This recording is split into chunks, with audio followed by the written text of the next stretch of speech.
Hello, everyone, and thank you for joining us today for a Learning and Growing webinar on AI-assisted syllabus creation. Our presenter today is Matthew Curtis of University of Southern California. My name is Sidra, and I'll be your moderator today for Hawks Learning. We will have a live Q&A session after the presentation, so please enter any questions you have into the Q&A module as we go, and we'll be sure to answer them at the end. I'll now hand it over to our presenter.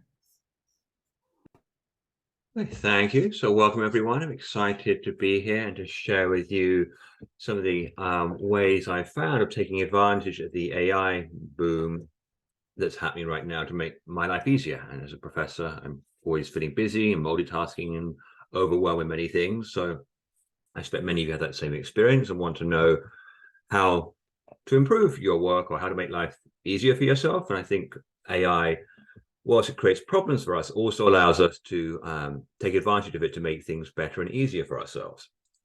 So today we're going to talk about how AI can be leveraged to help us with our syllabus creation, syllabus modification, and syllabus edits. So we're going to look at specifically how we can use AI for the professor-teacher creation of the syllabus. There's ways I've been experimenting with this semester about how to involve students in the process of creating the syllabi for their courses. Today's talk is just going to focus on how to use it ourselves individually in creating our classes. So I want to recognize that a syllabus is a complicated document and it's personal. It reflects who we are and what we want to give our students. And this is my personal view of the syllabus, that it's not a contract, it's more a form of an agreement. Now, some professors I do recognize very much use it much more formally as a contract. If it's not in the syllabus, or if it is in the syllabus, it has to or has to not happen. To me, I view a syllabus as much more of a plan and a promise. In other words, a guide with expectations. And I try not to let the syllabus be this buffer between myself and the students. And then reflecting back a number of years when I first started teaching, I was definitely more on the camp of that what the syllabus says has to happen, but then experience and problems and a growing process of being a professor changed my viewpoint to have the syllabus be much more this kind of guide and a promise to the students, where I'm flexible with the students and the students are flexible with me, while still maintaining some structure to reassure more anxious students or students who want to know, understandably, what's upcoming in the class. Now, as professors, I think we all likely recognize there's lots of problems with syllabus. And these are some of the problems that I'm going to try and help us address today through use of AI. Now, there are obviously additional problems, such as the syllabus is boring and students don't read it and don't pay attention to it. But these four problems, that it's very easy in many courses for a syllabus to quickly become out of date, because topics change quickly. I mean, a topical example in my area of communication is social media. If you write a syllabus for this semester, social media is changing so quickly that next semester, next month, next week, things have changed. You need to cover new material. It's time consuming. Creating a syllabus from nothing or updating one you've inherited or updating an old one definitely takes time. It's hard to write. There's always more stuff we probably could put in our syllabus, and we're oftentimes unsure what should we take out of this syllabus, what's become too dated. And then, as with many things involving writing, it's biased. The classes I teach are taught just by me, so my syllabus is created just by me.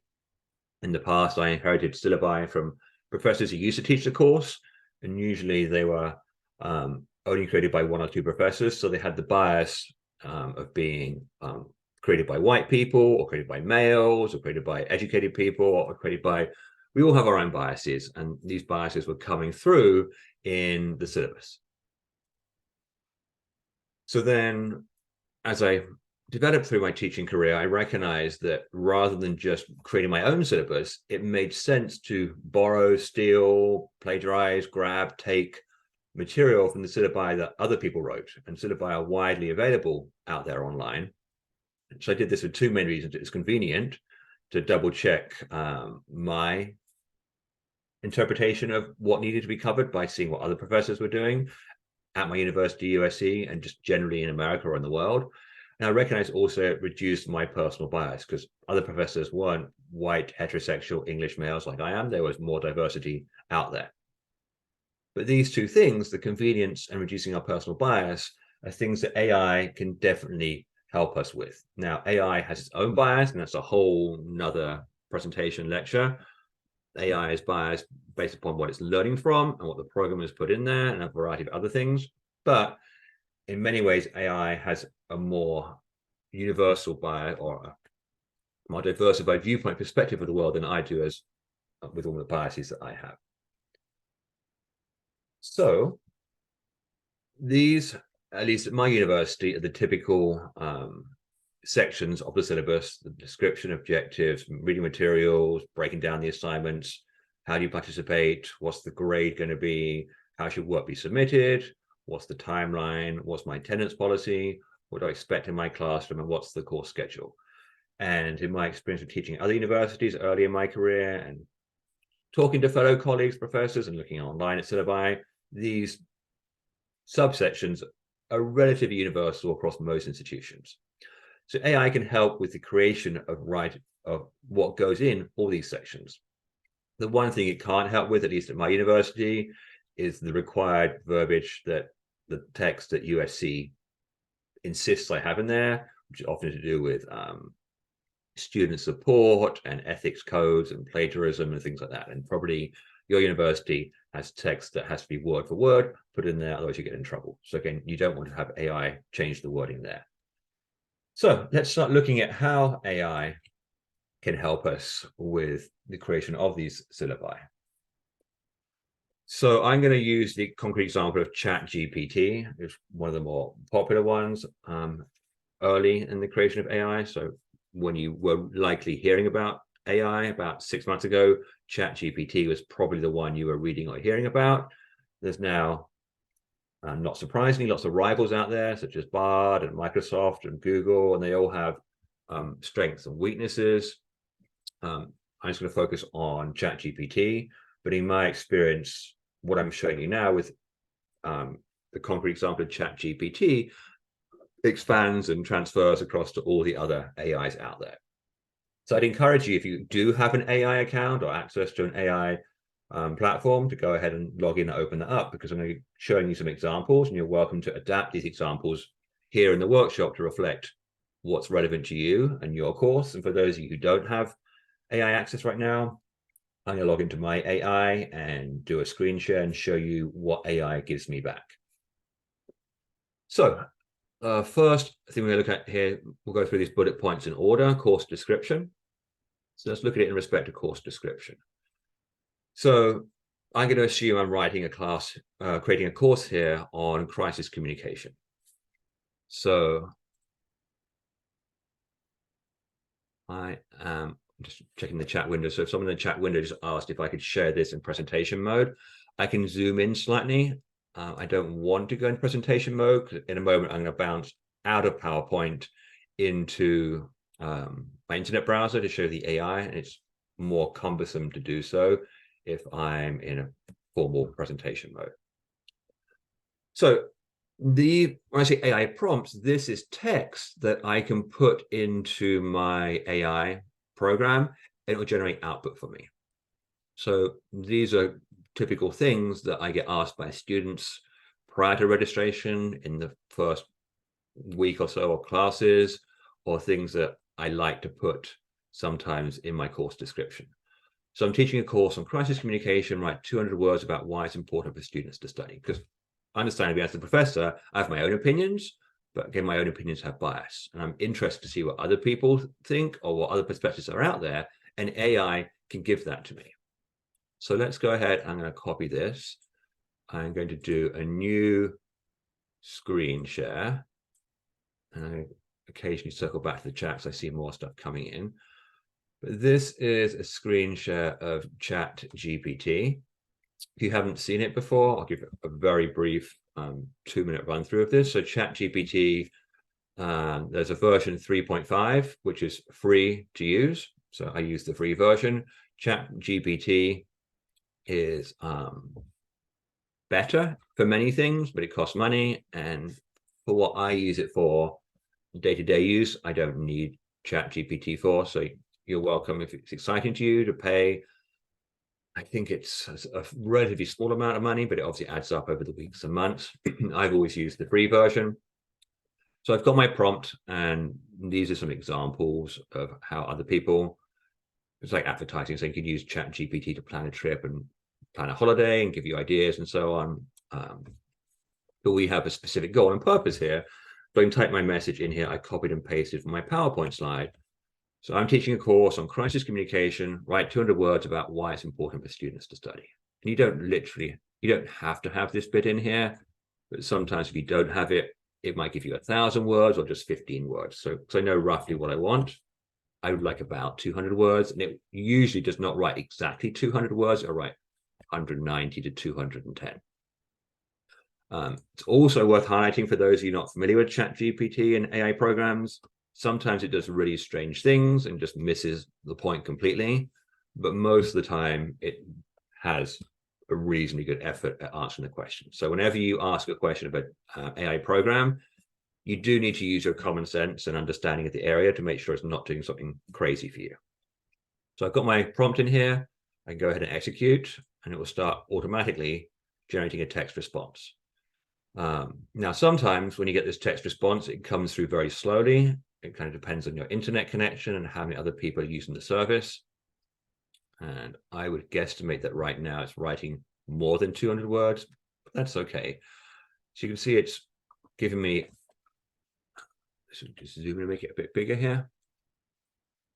So it's not really telling me, and there's opening lines, things that I don't already know, and probably that you don't already know. But talking about, and you can almost change the subject here to be whatever your subject is and have this same text be. It's essential to managing the world. But then it starts creating bullet points like mentioning preparedness, protecting reputation, ethical decision making, media literacy, career opportunities, real world application, global impact, and then I usually a fairly nice, effective summary statement. Now, is the English perfect? Are there going to be some grammatical errors or awkward phrasing? Definitely yes. So I wouldn't copy and paste this into my syllabus as is, but I might take some of these bullet points here, because on my own, spontaneously, when I was testing out this prompt a couple of weeks ago, it slipped my mind to include ethics. Now, if I thought longer about it and thought harder, all my classes include ethics, so I would probably naturally have included ethics in my course design and in my lectures anyway. But I think it's useful to remind you that, hey, I could put ethics in as one of my course descriptions. It's an important thing that I think students need to be aware of. Now, if I wanted to try one of these other prompts, I could just go back into the PowerPoint, copy and paste it in there, and it would come through and show it to me. So then let's just check the chat window.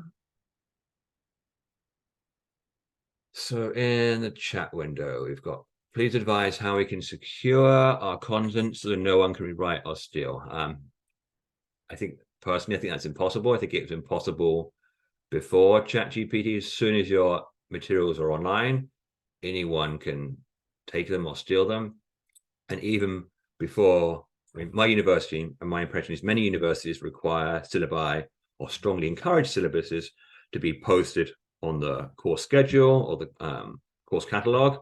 And once they're online, anyone can get them. And some professors I know don't post their syllabus online, but there's so many student websites such as Course Hero, other places where students get rewarded for uploading course material that I don't know of any practical way to stop your material being taken, stolen, rewritten. Many years ago, I used to put my syllabus online as a PDF with a watermark over them. But with technology these days, it's so easy to remove a watermark. I don't know of any practical way to stop that happening. Arturo, ChatGPT is the most common. Others we can use. Yes, there's Bard, there's Google's version, there's Microsoft version, there are other ones out there. There's lots of variations. I'm kind of a creature of habit, and I'm using ChatGPT because that's what I first started using. It's still, in my opinion, one of the better ones. But again, this is AI and technology. It could change very quickly. So Jeffrey, if I'm understanding correctly, the idea is to use AI to avoid biases instead of by language isn't AI bias. Yes, so Jeffrey, as I mentioned, maybe should have highlighted it much more prominently, but I mentioned it in passing, AI is definitely biased. In my opinion, AI is less biased than I am. AI, depending on how it's created and programmed, is drawing from internet content, the language out there on the internet, which is mostly written by males, and probably mostly by white males. I'm guessing here, I don't know factually, but probably the English language is mostly written by males and mostly white males that's out there. In a good way, it's getting more diversified. But even that little bit of, even if only 2% of the word internet is not written by white males, and I'm sure it's a far bigger percentage, I'm 100% white male. So using the AI brings in and helps reduce my bias. Tim, are you planning to cite ChatGPT as a source in your syllabus? So I think this is a personal preference. I don't have it as a text written citation in my syllabi, but I can't say I always, but usually, and I intend to in classes, let my students know that this syllabus I created by using AI. I mean, it sounds impressive to many students, even though it's, as we're hopefully going to see today, fairly simple to use AI to improve or edit your syllabus.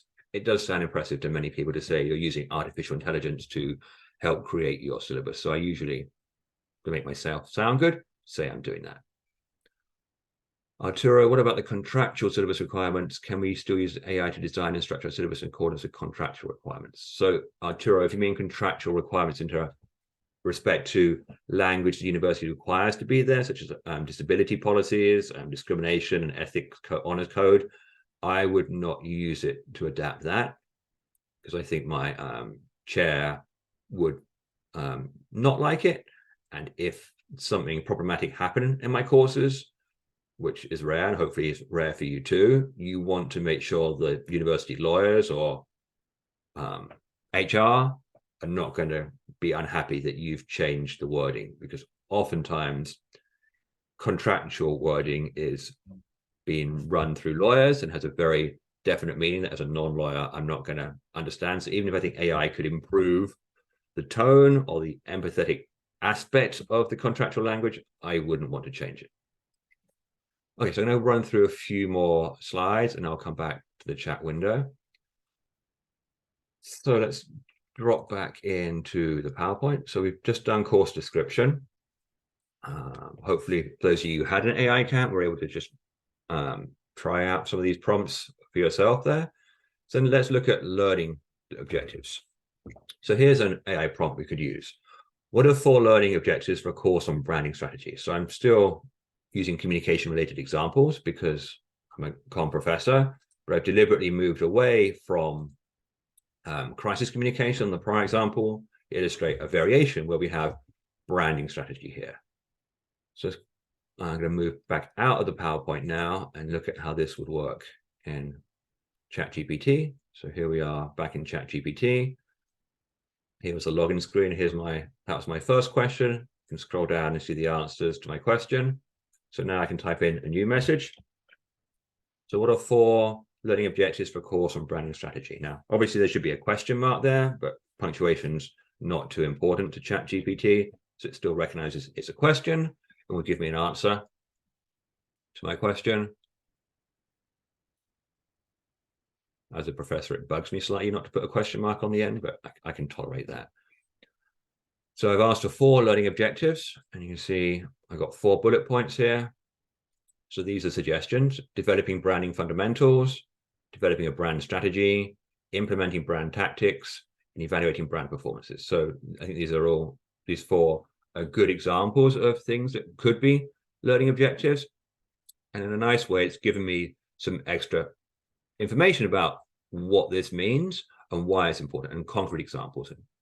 You won't always get a concrete example from ChatGPT, but my teaching mode and the way I often connect with the students is I like to use concrete examples to get us away from this abstract language, which can be confusing, especially to people learning a course. So designing brand visual elements could mean a lot of different things to different people. So the concrete examples, I like it when they happen.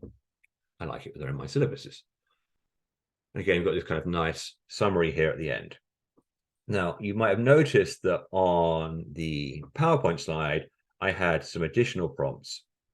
So if you have something that comes through that I like, so let's suppose I liked bullet point number 1. I can then engage in a conversation with ChatGPT. And this is where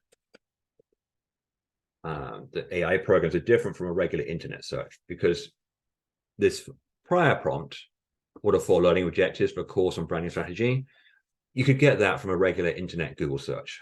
But if I do something like this,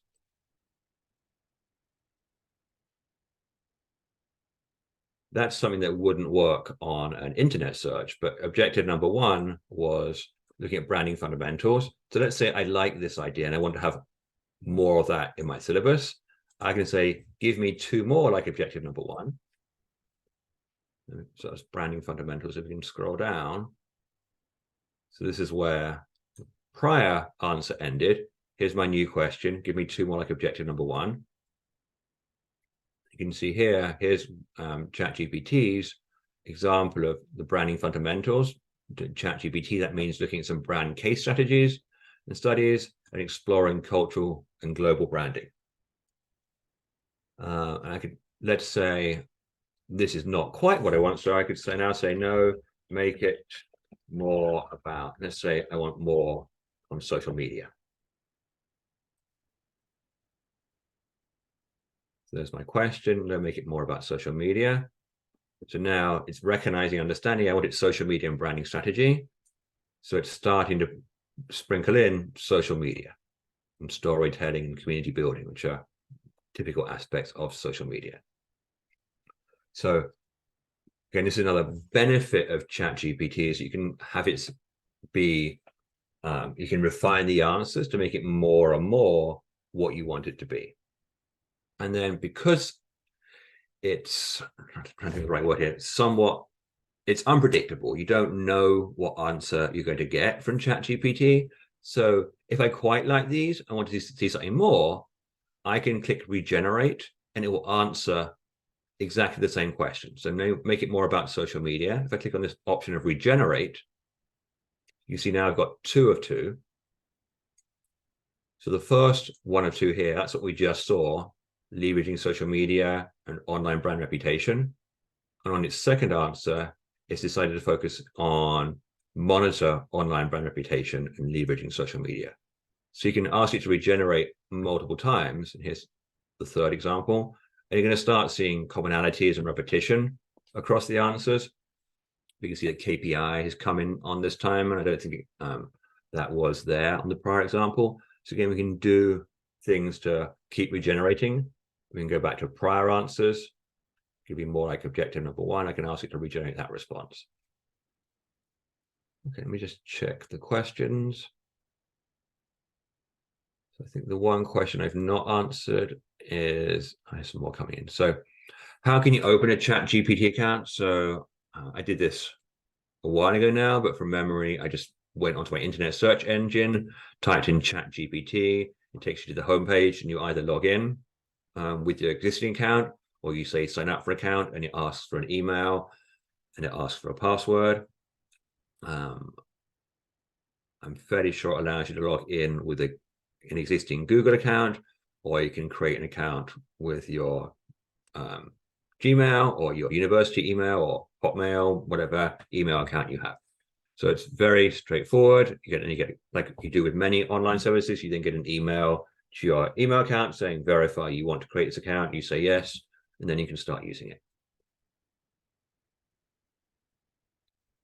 And then Dean is asking or commenting, I don't think I've ever made a syllabus where I cited every source of information contained within that container. Intertextuality will make that into a very, very long yes. So I wouldn't cite everything. And like I said, I don't usually have a text site of where I've got my ideas from a syllabus, but I think it does sound impressive and maybe reassuring to some students to say you've used artificial intelligence to help create your syllabus. And especially for an opening class, I find if I mention that, it leads naturally later in the semester or even that first class to talk about how you want or don't want students to use artificial intelligence in the class. Because whether you're doing a math class where they're solving questions and it's numerical answers, or whether they're writing essays or short responses or papers, AI can assist or do that in many cases for them. So by talking about how I use AI, in my opinion, ethically, or to help improve my ethics of having a less biased syllabus, it creates a natural conversation to talk about how I want the students to use AI in my class. Thomas is asking, would ChatGPT work for every subject? I can't think offhand of a subject it wouldn't work for, because it's drawing from the language in the world online, and every subject is talked about online. It probably does better for general subjects or very specific subjects, which are very niche and focused. It probably has a bit of a harder time with classes which are combining two disciplines or have multiple interpretations. So what would be examples of that? So if you are combining, let's say you're doing a communication course for the pharmacy school about how pharmacists and doctors should interact with patients. So communication and pharmacy, obviously pharmaceutical school are two domains that don't probably naturally often go together from a formal teaching perspective, even though communication is a big part of a doctor's skill set. So it might have a hard time working out how much you want to focus on communication, how much you want to focus on the pharmaceutical knowledge.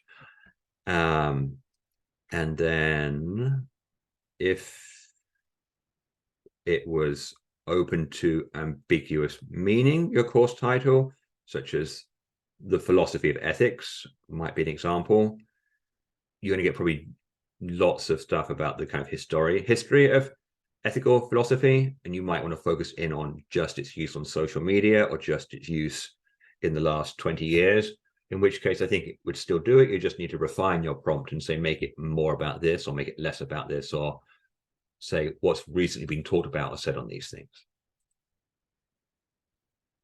Okay, I think that's taken care of the questions. Again, I'll circle back to those in a minute. So then let's move back to the PowerPoint slide. So learning objectives. So then looking at required readings and supplemental materials. So what are some textbooks I should use in an undergraduate course on data visualization? What are some journal articles I should use in an undergraduate course on data visualization? So again, let's take one of these. Now, depending on what version of Chat AI you're using, last time I checked, ChatGPT kind of stopped its knowledge at around about 2021, 2022. So you're not going to get the most recent things. As AI programs improve, it's going to become more and more current, and there are extensions and workarounds to give ChatGPT new knowledge about new topical things. Oh, didn't copy and paste it. Let me grab the text.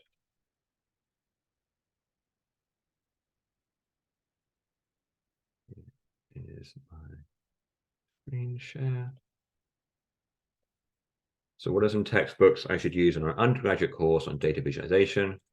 You can see here. Now, when you ask for concrete factual examples, this is where the chat programs sometimes do have some problems, and that I would guess that probably one of these books might not actually exist, but most 95% of the books are going to exist. Chat AI programs are not perfect. They occasionally make things up. So I mean, you do this anyway, but you take this link and put it in your browser or Amazon, and then you go away and get it, find the library or borrow it or buy it to see, is it the book you want to use in the course? So you can see here. Now, it's also not showing us the year these books are published. So whilst you might expect these are all going to be like in the last 5-10 years, some of them might be from 1950 or 1960. It doesn't mean they're good or bad books. It's just an assumption, I guess a bias that I have is I expect them all to be very recent books, because that's what you see in syllabi. AI program doesn't know that you most likely want recent books, so it can be using and looking at some of the older books. And again, we can do follow-ups here. So let's say this one sounds interesting to me. It's given me a brief understanding of what it is. It's a solid foundation, has use of R, but I can do follow-ups. What is good about number 7? So this is Fundamentals of Data Visualization by Klaus O. Wilkie. So you can see here, it's recognizing that number 7 referred to that textbook. And now it's giving me several reasons as to why it's a good textbook. We can do additional comparisons. We can say which is the shortest text. Again, not guaranteed to get it right, but again, it's recognizing I'm still talking about those 7 examples. And again, it's not guaranteed to be correct, but likely this one is one of the shorter, if not the shortest books. We can also ask it to be critical. What are criticisms? Criticisms of, let's pick a different one, number 2.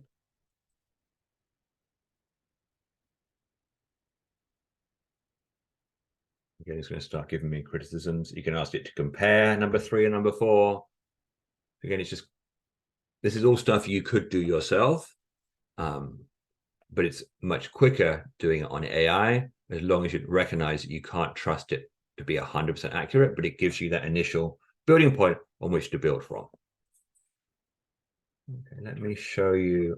I know there's more questions in the chat window, but I'm going to run through a couple more slides and then circle back to get those questions.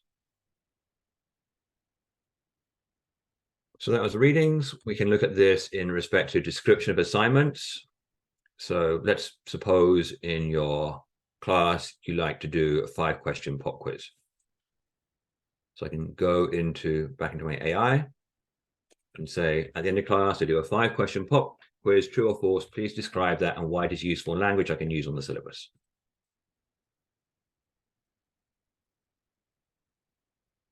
So it gives me some language about the purpose and why it's valuable. Again, these are things that as a professor, you likely know, but it's convenient having it in reasonably good language, and you can adapt this language to reflect your personality and your punctuation and your grammatical way of processing things. Now, I told chat it's a short, so it's a 5-question quiz, so and it's true and false, so it's assuming that it's fairly short, so it's making assumptions, which is usually appropriate, but it's saying here it's going to take about 5 to 10 minutes. Whether that's true or not would be up to you to decide. I might not be doing it on the online platform electronically, but the AI program recognizes I likely am doing it on my LMS, such as Blackboard or Canvas, to make it come through quickly. It's giving me some of the benefits of that and how it's going to be scored and graded. So you can see this is a lot. Again, even if you could quickly think and know all these things, it's going to take you 10 minutes, 5 minutes to write this. Whereas if I copied and pasted this into my syllabus and then went through making it my own work, it's going to be quicker than generating it from beginning myself. Non-graded reflection pieces are often popular in many courses. So I have some non-graded reflection pieces. Please describe that. Let's see what it gives us. So throughout the course, we'll be asked to complete non-graded reflection pieces, deeper understanding, how it works. You're going to receive the prompts, and then you're going to give your responses. Again, here are the benefits of doing this, and how is it going to be? Is there going to be feedback, even though it's not graded? Now, another thing, not that we are lazy, but we all sometimes make mistakes as professors. So when you use ChatGPT content, you have to look out for things such as this. So if I was just copying and pasting and not paying attention, having this text, feel free to adapt the details and frequency of these reflection pieces to align with the course structure and objectives. Obviously, you wouldn't want that in my syllabus. So you have to be sensible in how you're using the ChatGPT programs. I'll do 2 more slides, and then I'll come around and look at some of the questions in the chat window.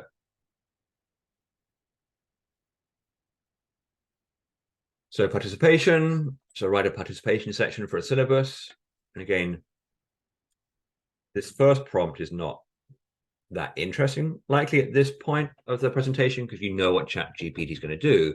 But these next bullet points, which I think are useful to see how the AI program can help you. So let's go ahead and put the initial prompt in. And I don't really care what it's writing, because what's going to be interesting is what comes next. Now, this is a good example. You can see where on the prior prompts I put in, it put the text in straight away and the answer came through. This time it's being a bit slower. Now here comes the text. So here's the participation section. Again, it looks generally good. I'm not going to go through it line by line, but here's where I can now interact with it more and say,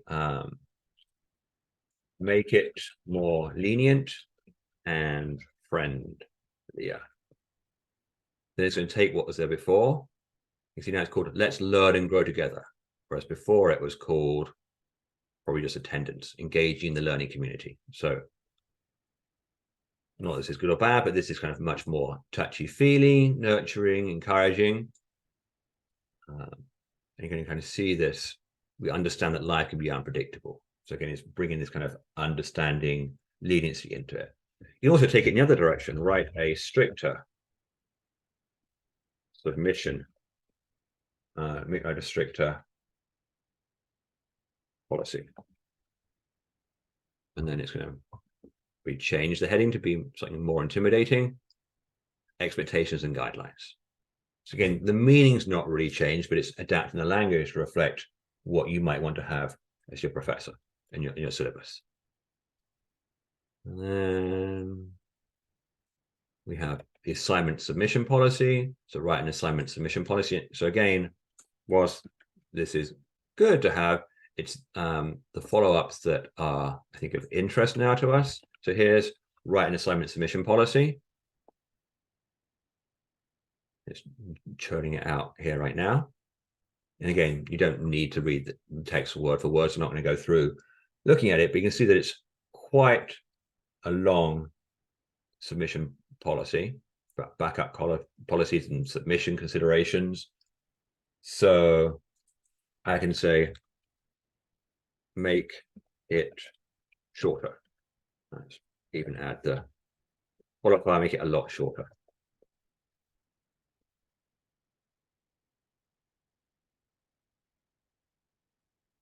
You can see here now it's made it much more concise.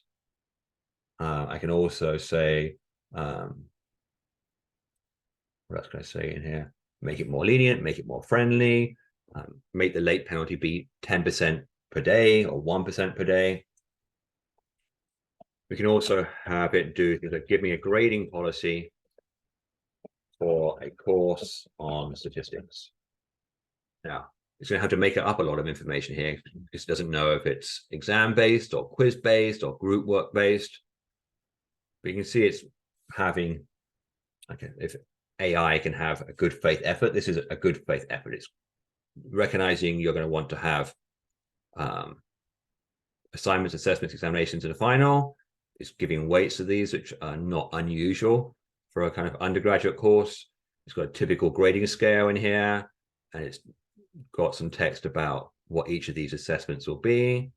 It's going to assume you've got 2 midterms and a single final. The final is cumulative, covering everything. It's saying there's going to be extra credit on a case-by-case basis. And again, it's got grade appeals, integrity, incompletes. So these were things that likely you need to have your university language for. Okay, so then I've got a few slides left, but let's look at some of the questions before we get too far away from the topic the questions are about. Okay, so just scrolling back up. So Mo is saying, can we disagree with the content given, or is it just a source of choice content? How can we be assured it's real, correct? So in my opinion, it's the same as using a regular internet search. You can find a web page and not necessarily know if it's real or correct. You have to use your knowledge of your subject and do your own research to see, does that book exist? When it gives you a grade breakdown of 20% for exams and 30% for papers, does it actually add up to 100? But should we assume 3.5 ChatGPT is not as complete as 4.0? So I've not used ChatGPT version 4 very much. My understanding is it's better at the creative aspects of things, creating more complex ideas. And the way AI views syllabus creation is that it's fairly straightforward. So I've not done a comparison of 3.5 to 4.0, but I wouldn't expect to see any differences between 3.5 and 4.0. And as with many things tech related, the premium versions start in a short time frame to become the free versions.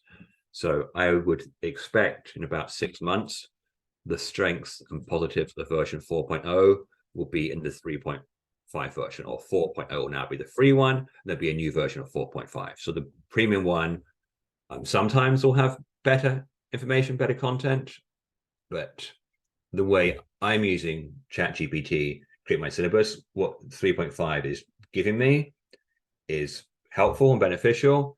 And I don't feel it's worth paying the money to have it be 2% better or 3% better on version 4.0. Dean asked, in regard to disagreeing with ChatGPT is generating, I found that you can actually state, I don't like X, please find another. Yes. So this is very much the difference between doing a Google search and using the ChatGPT program. The initial prompt gives you a foundation on which to build. And then you say, make it stricter, make it more about this, make it more friendly, make it more about this book, make it more about social media, make it more about assignments, make it more about knowledge. No, make it less about this. And you have a conversation, and after 2 or 3 prompts, it's going to reflect likely much more what you want it to be. And again, to me, it's very similar to an internet search. If I did an internet search for statistics syllabi, I'll get a whole range of statistics. And I think, oh no, I want it to be undergraduate statistics. And I say, give me syllabi about undergraduate statistics. And I might refine it further and say, give me undergraduate statistics syllabi using SPSS. And then I'm going to get more and more focused on my internet search, giving me more and more search results that I want. It's the same thing with the AI programs. Your initial query prompt is not going to be as good as it probably needs to be. But as you use ChatGPT more, you get to learn the language better. If you think about how you did your internet searches 10 years ago, you've probably improved your internet search wording using quote marks and negative signs to remove or include material you want in your internet search. You're editing the time frame for those search results. The same thing to an extent happens with the AI programs.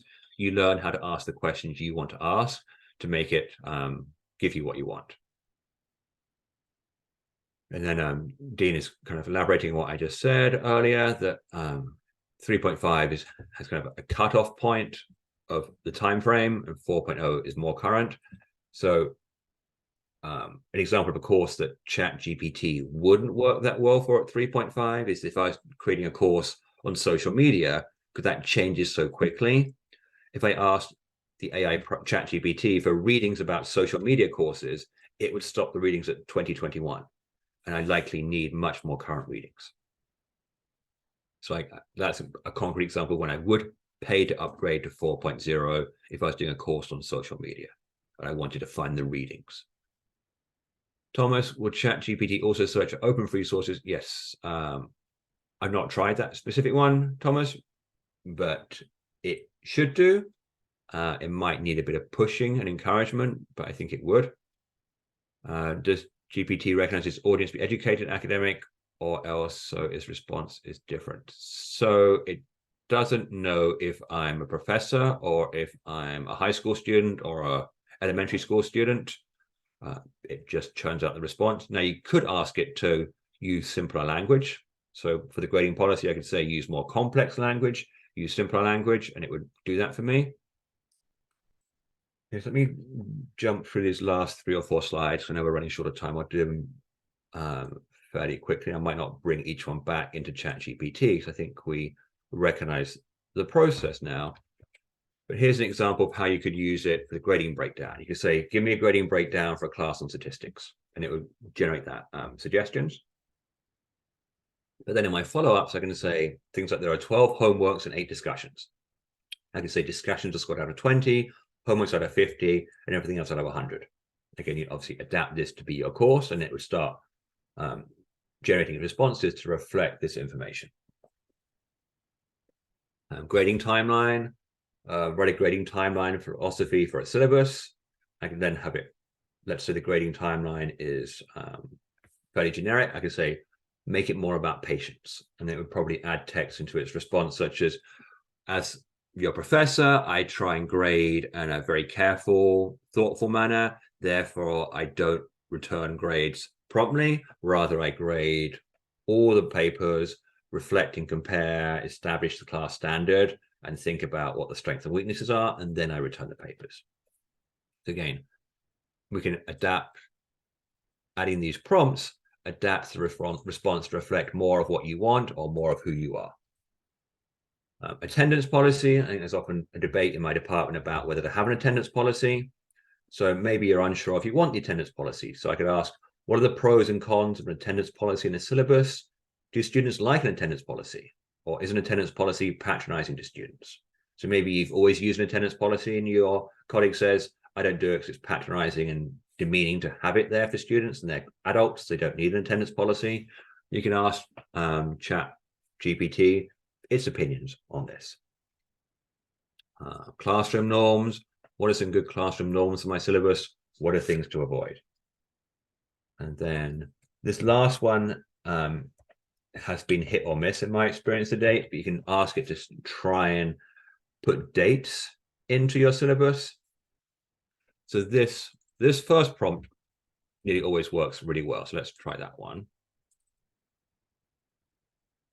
Propose a 15-week schedule for a course on emotion. You can see it's introduction, theories, it's giving some suggested readings, focuses, psychological, it's breaking into modules spontaneously, emotion regulation, emotions and relationships.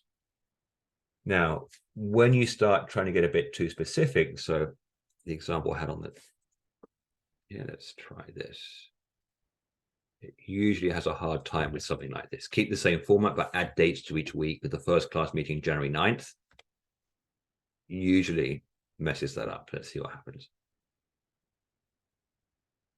So it's not really doing what I want, because let's say my class meets once a week starting on the 9th. It's getting better and closer to what I want. It's probably not going to pick up when it's a leap year. When it's not a leap year, so it's not asked that. But you can see it's starting to try and do things that are useful. You see it's created modules. I could put a prompt, make it a 5-module course. You can see it's created probably 7 modules, each lasting 2 weeks. I can say make it a 5-module course, and I'll start changing and merging things to make that be the case. So you can see here now it's got module 1, module 2, module 3. Now this would be a 5-module course. So you can see it's changed from being a 15-week course to now being a 10-week course. So I'd have to, in this case, it's failed. So I'd have to keep it 15 weeks, but make it 5 modules, and then it should do what I want it to do. Another thing we can do is, if there's something that we like, let's say I like week 9, I can say, can you expand on content for week 9? Strategies.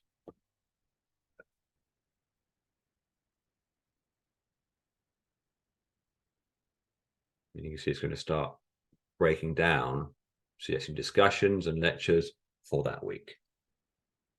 So again, to me, the power of the AI program is that you can be interactive with it and have a conversation with it and say more of this, less of that, no, change it to be that. And that's where I think the greatest, a big benefit of it is. And the second benefit is that it makes my life easier and it reduces my bias. And then from a competitive or compensation money perspective, it helps, in my opinion, boost course evaluations or sound impressive to colleagues, because you can say you're using AI to create your syllabus. Okay, so that was the end of my syllabus. I guess one concluding thought is that I'm starting to play around with working with my students in tandem with AI to create my syllabus. And I think that's an effective thing to do, but we're out of time right now, so I don't have time to talk about that. But again, it's a tool, and like any tool, there's a variety of ways you can use it in your classroom to make your teaching more effective, more engaging, or more creative, or just different and changing it up from what you've done in past semesters. So I'm going to stop the screen share and drop back into the chat window.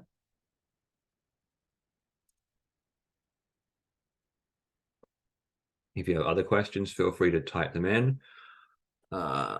So Mo, do we receive the same result from the same question on different days? Can it assess its question to be diverse to respond accordingly? Smarter questions. So you will get, if you ask the same question on different days, you'll get different answers. If you ask the same question 2 minutes apart, you get different answers. So you can test that out with the regenerate response on ChatGPT, or typing it in twice, or doing it on different days.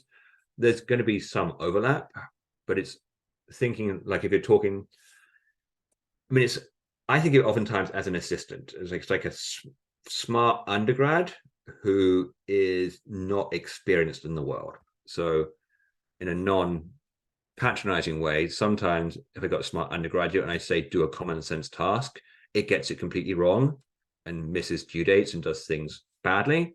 But most of the time, that smart undergraduate gives me a new perspective on the world and a new way of thinking about things that improves my understanding of the topic. And I think that's the same with AI. I wouldn't trust my smart undergraduate to be factually correct all the time, but I expect them to be mostly correct over 90% of the time and factually correct 75, 80% of the time. And that allows me to improve my understanding or reach my goals faster.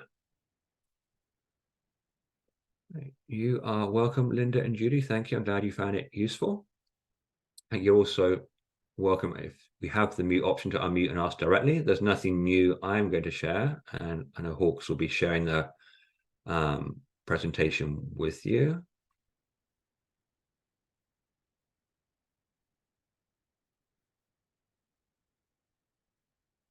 There are, oh, sorry. Awesome. If there are no other questions, thank you, Matthew, and thank you all for attending today. We will be emailing you a link to view the recording of this webinar once it's available. If you or any of your fellow instructors are interested in presenting for our Learning and Growing webinar series, please submit your proposals to the Learning and Growing website, which is on the Hawks Learning website. These free webinars are brought to you by Hawks Learning, an innovative educational courseware company. To learn more about our mastery-based course materials and how Hawks can enhance learning outcomes for you and your students, please visit hawkslearning.com, and I hope everyone has a great rest of your day. Thank you all for attending. Thank you, everyone. Bye-bye.